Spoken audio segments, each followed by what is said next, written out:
a look at business news now, and crunch time for the European Union as energy ministers hash out a plan to cut imports of Russian energy. But can the EU maintain the uncharacteristic unity that has held since February invasion of Ukraine? Meanwhile, Russia averts a default on its bond payments, and Apple denies the latest EU allegations of anti-competitive behaviour.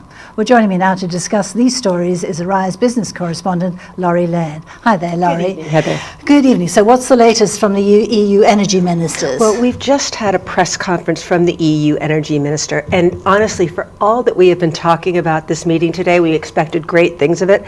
Nothing came out of it, and I'm looking at your face, and you're thinking, oh, you didn't expect anything different, but it looks like it was a typical bit of an EU bun fight, and the EU is so divided on this. As you mentioned, we've seen uncharacteristic unity from the EU on putting sanctions on Russia, but now Russia can get the EU where it hurts, and that's cutting off energy, and the countries are just very, very divided. Nothing came out of this meeting. So where are the fault lines in this particular discussion? Well, they didn't even get to the big fault line, which is whether to cut off imports of Russian gas. They talked about cutting off imports of Russian oil. Of course, Europe is less dependent. That's easy. That's the easy part. Absolutely. It's much, much easier. The EU only relies on Russia for about 20% of its crude oil. It's also fungible crude oil. You can get it from other places, transport it to other places. Gas is so reliant on transport links, gas lines, whether countries can regas liquefied gas once it's on their shores.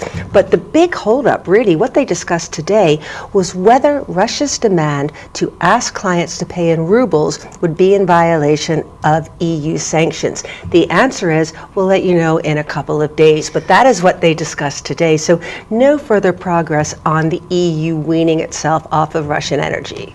Indeed, and they can, particularly Germany will find it weaning itself of gas almost impossible, I would have thought. Almost impossible. And we've had encouraging sounds from various German politicians. Yes, we can do this. We can wean ourselves off German gas if we do it in a phased way. Meanwhile, independent economists are saying we're looking at a very severe recession in Germany if you decide to do that, because Germany gets so much of its gas from Russia, and Germany is so reliant on gas. It's a much more industrialized economy than other economies at the stage of development. Yes, it's not just gas for heating people's homes. This is gas for running those big factories that make the things that the rest of the world make. We talk about China as being a big exporter. Germany is actually a bigger exporter in terms of contribution to the economy.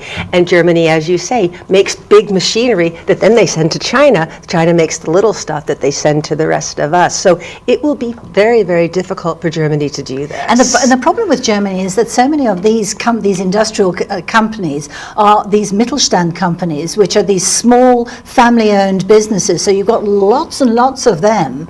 And how is the Chancellor going to reconcile them, say, no, you can't have gas anymore? Absolutely, because you can do this a little bit, particularly coming to the summer for households. You can tell people, put on another jumper. But absolutely, some of these industries are things that make ceramic, they make glass. You can't turn on these burners, these great furnaces, on and off. They need to stay at an elevated temperature to be effective all the time. This is a big circle to be squared. But there's another problem here. Not only is it gas for consumption today, the EU storage capacity for gas has really fallen over the past year. It's only at about 36%. So not only do they need gas for today, they need to build up stocks because we don't know what's going to happen in the months to come. And in fact, the EU energy minister said, look, Russia has cut off Poland and Bulgaria. Any one of us could be next. In the meantime, Russia, because of the rise in oil prices and everything, is raking in the money. Absolutely raking in the money, which is feeding and funding its war. The war machine, or the special operation effort. Yes. The estimates of what Russia has earned in energy exports since the start of this are somewhere between 35 and 50 billion US dollars. Now, it's such a big number, it's hard to imagine, but the EU is having trouble scraping up a 1 billion aid package to Ukraine, which is being ravaged. So those sorts of income, it's huge, and it goes straight into coffers. What about Gazprom's role in all of this? Well, Gazprom has a monopoly. They have a monopoly on sending gas. They have a monopoly on sending gas to Germany as well. They also have a monopoly on banking at the moment, because it's one of the few. Gazprom runs its own bank so that clients can put money directly into Gazprom Bank to pay for their energy needs. Only, suspiciously, the only bank that hasn't been sanctioned, or the only bank of any size that hasn't been sanctioned, so that Russia can continue to take these payments for gas, whether they're in rubles as demanded or in a hard currency. That's up in the air, and that's what the EU is trying to figure out. Okay, well, let's look at some other stories here. What about the likelihood of Russia defaulting? Up and down. Look, people expected Russia to have defaulted well before now. There were some bond payments due in mid-April, which just came through over the weekend in dollars, because you'll remember Russia. Where did they get the dollars from? Excellent question. All I can tell you is the U.S.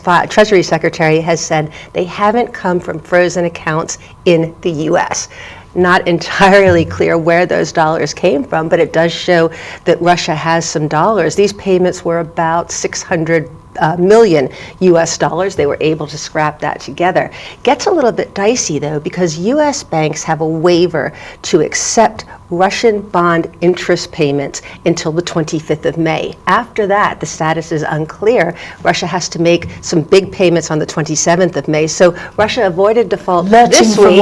Yes. Absolutely. It's scrambling together your funds to pay your bills every month. Briefly, let's talk about Apple and the EU, and they're always at loggerheads, aren't they? Absolutely, and Apple has been naughty again, at least in the eyes of the EU. And what the EU is saying this time is that Apple has not let other payments companies, I don't know if you use Apple Pay, an electronic payment system, the EU says that other providers of payment should be able to set up on the Apple environment. Who's going to win? Difficult to say, but remember, Apple won a big one with the EU a couple of years ago. You'll remember that Apple was forced to return $14 billion to the Irish Treasury to pay back tax breaks that the EU deems illegal. That was reversed in court. It's still going through court. So the regulator doesn't always win with these tech companies. Okay. Laurie, thanks very much indeed.